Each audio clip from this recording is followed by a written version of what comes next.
Hi friends, welcome back to Harini Haru YouTube channel. ಮತ್ತೊಂದು cooking video ನಿಮಗಾಗಿ. ಸಿಂಪಲಾಗಿ ಬಿಸಿಬೇಳೆಭಾತ್ ಮಾಡೋದು ಹೇಗೆ ಅಂತ ನೋಡೋಣ ಬನ್ನಿ. ಮೊದಲಿಗೆ ಒಗ್ಗರಣೆಗೆ ಟೊಮೊಟೊ, ಆನಿಯನ್, ಚಿಲ್ಲಿ, ಸಾಸಿವೆ, ಕರಿಬೇವು, ಬಿಸಿಬೇಳೆ ಭಾತ್ ಪೌಡರ್ನ ರೆಡಿ ಮಾಡಿ ಇಟ್ಕೊಳ್ಳೋಣ. ನೆಕ್ಸ್ಟು ಒಂದು ಕುಕ್ಕರ್ಗೆ ಬೇಳೆ ಆ್ಯಂಡ್ ಹೆಸರು ಬೇಳೆ 1 ಗ್ಲಾಸ್, ಅಕ್ಕಿ 1 ಗ್ಲಾಸ್ ಮಿಕ್ಸ್ ತರಕಾರಿ ಮತ್ತು ಕಡಲೆ ಬೀಜ 4 ಗ್ಲಾಸ್ ವಾಟರ್ ಆ್ಯಡ್ ಮಾಡಿಕೊಂಡು, ಆನಂತರ ರುಚಿಗೆ ತಕ್ಕಷ್ಟು ಉಪ್ಪು, ಟೊಮೊಟೊ, ಆನಿಯನ್ ಹಾಕ್ಕೊಂಡು 4ರಿಂದ 5 ವಿಶಿಲ್ ಹಾಕಿಸ್ಕೋಬೇಕು. ನೆಕ್ಸ್ಟ್ ಒಂದು ಪಾನ್ಗೆ 3 ಸ್ಪೂನ್ ಆಯಿಲ್ ಹಾಕಿ ಅದಕ್ಕೆ ರೆಡ್ ಚಿಲ್ಲಿ, ಕರಿಬೇವು, ಸಾಸಿವೆ, ಆನಿಯನ್, ಟೊಮೊಟೊ ಪೌಡರ್ನ ಅಂದರೆ ಬಿಸಿಬೇಳೆ ಭಾತ್ ಪೌಡರ್ನ ಆ್ಯಡ್ ಮಾಡ್ಕೋಬೇಕು.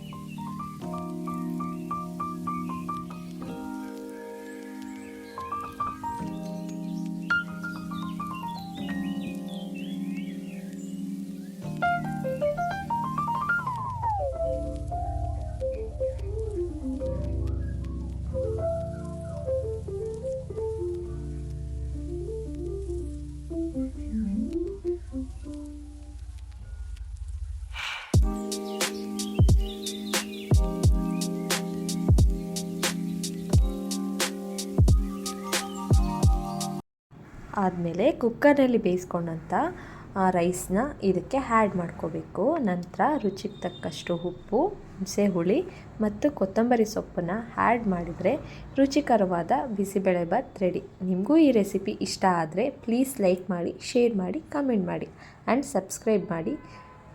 Thank you.